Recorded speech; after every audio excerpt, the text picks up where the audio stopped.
What happens when country music royalty sits down with daytime television's most controversial hosts, and the conversation takes a turn nobody saw coming? A routine interview quickly became one of the most explosive confrontations in daytime TV history. Reba McEntire walked onto the View set expecting a light-hearted chat about her latest album. The co-hosts, Whoopi Goldberg, Joy Behar, Sarah Haynes, Alyssa Farah Griffin, and Sunny Hostin, greeted her warmly, but an undercurrent of tension immediately filled the air. "Welcome back to The View, Reba," Whoopi said. "It's always such a pleasure. Your new album is incredible." "Thank you so much, Whoopi." "Y'all are too kind," Reba replied with practiced ease, flashing her warm, signature smile. Then Joy Behar leaned forward with that mischievous grin that serves as a warning on the show. "So, Reba, before we talk about music, I have to ask about something making headlines lately. There's been a lot of talk about country music's relationship with politics, especially after some of the comments we've heard from other artists in Nashville." Reba's smile stayed in place, but her eyes sharpened. "Well, Joy, I've always believed music should bring people together, not divide them. That's what country music has always meant to me." Sunny Hostin immediately jumped in, her voice carrying a prosecutorial edge.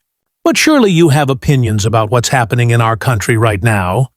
Your fan base is largely from red states, and there's been criticism that country artists stay silent on important social issues because they don't want to alienate their audience." Reba straightened in her chair, her Oklahoma drawl deepening. "I think that's a pretty broad assumption, Sunny. Country music artists care deeply about their communities and their fans. We just might express it differently than folks expect." Joy wasn't letting go. But expressing it differently often means not expressing it at all, doesn't it? When we see injustice, when people's rights are being threatened, silence can look like complicity. Reba's voice rose slightly as she gripped the table. "Now hold on just a minute. You're putting words in my mouth and making assumptions about what I believe. I've been in this business over 4 decades. I've seen injustice, and I've also seen what happens when people make snap judgments without knowing the full story." Whoopi tried to calm the waters. "Ladies, let's remember we're here to celebrate Reba's incredible career and new music." But Joy pressed harder. "Say, I'm not putting words in your mouth, Reba. I'm saying that when you have a platform as big as yours, maybe there's a responsibility to speak out against hate and discrimination." Reba's eyes flashed. "Joy, you don't know what I do with my platform. You don't know the conversations I've had with fans, the charities I support, or the people I've helped. Just because I don't tweet about every issue doesn't mean I don't care or make a difference. But caring privately isn't the same as using your influence publicly," Joy shot back. "When marginalized communities are under attack, when democracy itself is being threatened, staying neutral isn't really an option, is it?" The tension was electric. The audience members shifted uneasily as the other co-hosts traded nervous glances, watching this collision between the country music icon and the outspoken panel. Reba took a deep breath, her composure wavering. "You know what, Joy? I came here today to talk about music, to share something beautiful with your audience. But since you seem determined to turn this into a political inquisition, let me be crystal clear. I don't need lectures about how to use my platform or what my responsibilities are." Sarah tried to smooth things over. "I think what Joy is trying to say is that silence can be interpreted in different ways by different people." "No, Sarah, that's not what I'm saying at all," Joy snapped. "I'm saying that when someone with millions of fans stays silent on voting rights, women's reproductive freedom, or LGBTQ equality, that silence sends a message whether you intend it or not. That was the breaking point." Reba's composure cracked. "You want to talk about messages, Joy? What message does it send when you invite someone onto your show only to ambush them with accusations?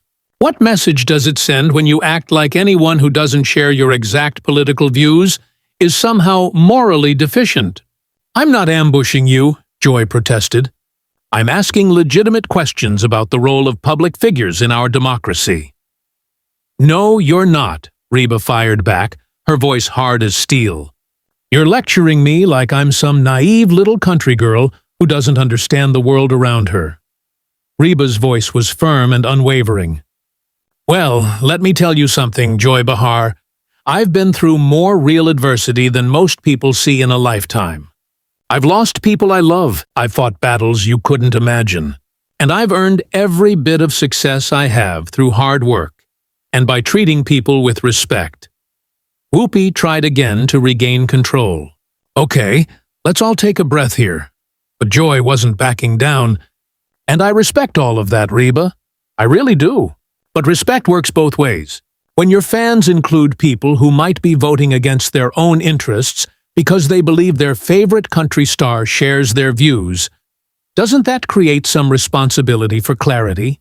Reba suddenly stood up, her chair rolling backward with a loud scrape. The studio fell silent, the only sound the whir of the cameras. "You want clarity, Joy? Here's some clarity for you.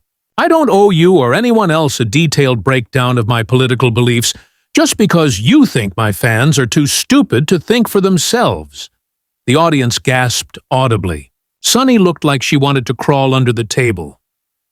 "That's not what I said," Joy replied, her voice losing its confidence. "It's exactly what you said," Reba shot back, her tone sharp as a blade. "You just dressed it up in fancy talk about democracy and responsibility. But what you really mean is that you think country music fans are some monolithic group who can't think for themselves, who need their entertainers to tell them how to vote and what to believe. That is absolutely not what I think, and you're twisting my words." "Am I?" Reba challenged, her hands now firmly on her hips. "Because it sounds to me like you're saying that if I don't publicly announce my support for every cause you think is important, then I'm somehow failing my fans and my country." Whoopi broke the silence. "Reba, please, let's sit back down and try to have a productive conversation here." But Reba remained standing, her chest rising and falling with controlled fury. "Productive, Whoopi? With all due respect, there's nothing productive about being lectured by someone who clearly made up her mind about who I am and what I represent before I even opened my mouth." Joy, unable to let go, pressed one final time. "Nobody's lecturing you, Reba. We're trying to have an honest discussion about the role of celebrities in today's political climate. If you can't handle that discussion, maybe you shouldn't be doing interviews." The audience gasped as one. Even by The View's standards, Joy had crossed a line. Reba's eyes widened, and for a moment, it looked like she might actually walk off the set. "Did you just tell me I shouldn't be doing interviews because I won't play your little political gotcha game?" Reba's voice had dropped into a dangerous quiet. The kind of quiet that anyone who knows her knows means real trouble. "Joy, I've been giving interviews since before some of your audience was even born. I've sat across from Barbara Walters, Howard Stern, you name it, and never, not once, have I been treated with the kind of disrespect you're showing me right now?" Alyssa Farrah Griffin finally spoke, her voice tight with discomfort. "I think maybe we're all getting a little heated here. Reba, I don't think Joy meant to imply that you shouldn't do interviews." "She didn't have to imply it, honey. She said it," Reba replied, turning her fiery gaze on Joy. "And that tells me everything I need to know about this table. You talk about tolerance and inclusivity, but the moment someone doesn't align with your exact political checklist, you attack their character and question their right to even speak." Joy, realizing the severity of her mistake, attempted a hasty apology. "Reba, I apologize if it came across that way. I was frustrated. I was trying to make a point about responsibility. Not dismiss your career. Your point, Joy," Reba said, her voice cutting through the co-host's apology, "was that unless I use my voice exactly the way you demand, I should shut up, and I will not shut up. My career is about telling stories, about connecting with people's hearts, not about being a political pawn for your daytime show ratings." Reba turned away from the table, placing her hands on the back of her chair. "I came here to celebrate music," she concluded, her voice gaining the authority of a stadium performer. "And I refuse to let this interview end by letting you assume you have the right to lecture me or my fans. Y'all can keep the controversy." With that, Reba McEntire walked off the set. She didn't look back, leaving behind a completely stunned panel and an electric silence that marked the end of one of The View's most legendary and disastrous segments. Joy sat speechless, finally grasping that she had underestimated the country music icon, turning a promotional visit into a national incident. "Oh, she meant exactly what she said," Reba replied coldly, never breaking her gaze from Joy's face. "And you know what? I appreciate the honesty. At least now I know exactly where I stand with you people." "You people?" Sonny repeated, eyebrows raised. "What exactly do you mean by that?" Reba let out a bitter laugh. "I mean the kind of people who think they have the moral authority to judge everyone else's choices while sitting in their ivory tower in Manhattan. The kind who think anyone who doesn't think exactly like them must be ignorant or evil, or both." Joy's face was flushed crimson as she stood up to match Reba's posture. "Now you're calling us elitist. That's rich, coming from someone worth millions who lives in a mansion in Nashville." "At least I earned my money without talking down to hard-working people every single day," Reba snapped back. "At least I don't make my living by dividing people and making them feel small." The studio erupted. Whoopi now stood too, her voice booming over the chaos. Ladies, we need to calm down right now. This is not what The View is about." "Isn't it, though?" Reba shot back, turning on Whoopi. "Because from where I'm standing, this seems to be exactly what The View is about. You bring on guests, pretend to be friendly, and then attack them the moment they don't fall in line with your political agenda." Sarah, who had been mostly quiet, spoke cautiously. "Reba, I don't think that's fair.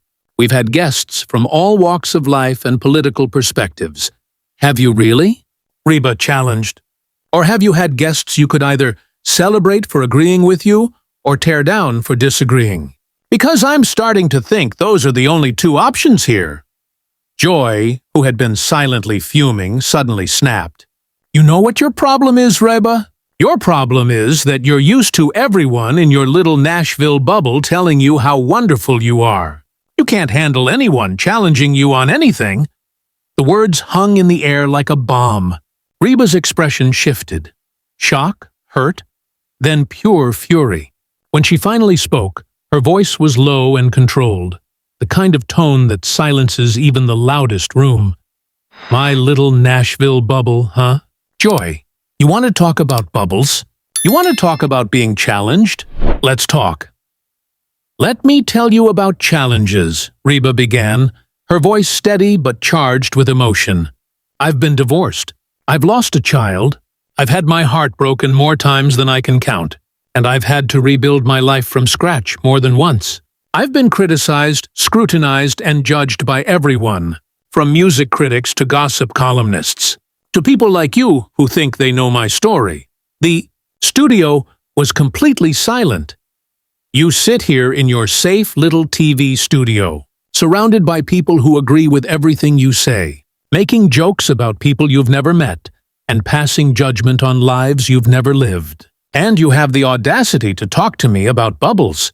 Joy opened her mouth to respond, but Reba held up a hand. "I'm not done. You want to know what really bothers me about all this?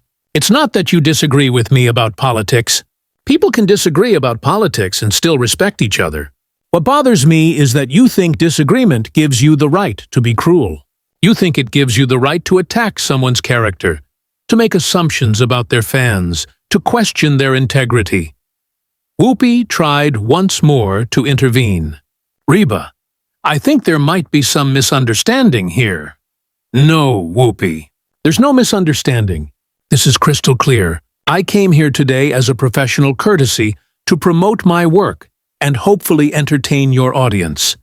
Instead, I got ambushed by someone who clearly decided long before I walked through that door that I was the enemy. Joy, her voice shaking slightly with anger, finally found her words again. Shitty, I never said you were the enemy, Reba.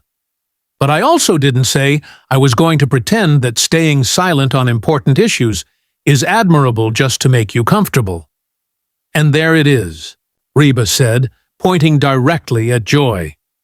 There's that moral superiority I was talking about. You've decided that your way of handling issues is the only acceptable way, and anyone who does things differently is somehow lesser than you. Sunny, trying to mediate, jumped in. I think both of you are making valid points, but maybe we're talking past each other here. No, Sunny, Reba said, finally sitting back down, though her posture stayed rigid. We're having exactly the conversation Joy wanted to have. She wanted to put me on trial for not being political enough for her taste, and that's exactly what's happening. The camera caught Joy rolling her eyes, which only fueled Reba's fire. Did you just roll your eyes at me? She asked, her voice incredulous. Are you kidding me right now? You start this whole thing. You attack my character and my fans. And when I defend myself, you roll your eyes like I'm some petulant child. Joy threw her hands up in frustration. I'm rolling my eyes because you're acting like I personally attacked you when all I did was ask you about using your platform responsibly. All you did? Reba's voice was rising again.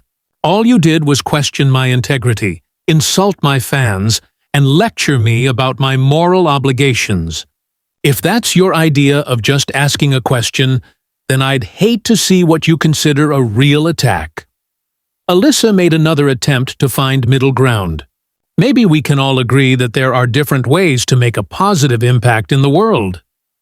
Thank you, Alyssa, Reba said, her voice softening slightly. That's exactly what I've been trying to say.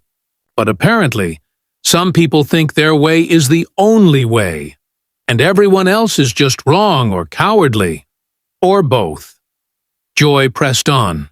Reba, you keep saying I'm attacking you, but all I'm doing is asking why someone with your influence chooses to stay quiet when people are suffering. That was the final straw. Reba slammed her hand on the table so hard that everyone's water glasses jumped, and the sound echoed through the studio like a gunshot. The audience gasped. Stay quiet! Reba's voice was now at full volume, her Oklahoma accent thick with emotion. Stay quiet, Joy. You don't know the first thing about what I do or don't do. You don't know about the checks I write, the calls I make, the people I help. You don't know about the young artists I mentor who come from all different backgrounds and beliefs. You don't know about the charities I support or the causes I champion. Joy started to interrupt, but Reba wasn't having it. No, you've had your turn to talk. Now it's mine. You want to lecture me about suffering? I've seen more suffering than you could imagine. I've held the hands of dying children in hospitals. I've visited with military families who've lost everything. I've been to disaster zones where people have lost their homes, their livelihoods, everything they've worked for. And you know what I didn't do during any of those visits? I didn't bring cameras. I didn't tweet about it. I didn't make it about me. The studio was dead quiet. But because I don't perform my compassion for your approval, because I don't turn every charitable act into a political statement, you think I'm silent. You think I don't care. Well, let me tell you something, Joy Behar. I care more than you'll ever know, and I do more than you'll ever see. But I don't do it for applause or social media likes or to impress people like you. Whoopi, recognizing the irreparable damage, tried to intervene one last time. Reba, we appreciate your passion, and I think our audience can see how much you care about these issues. Can they, Whoopi? Reba shot back. Because 5 minutes ago, your co-host was telling them that I'm complicit in injustice because I don't tweet about politics.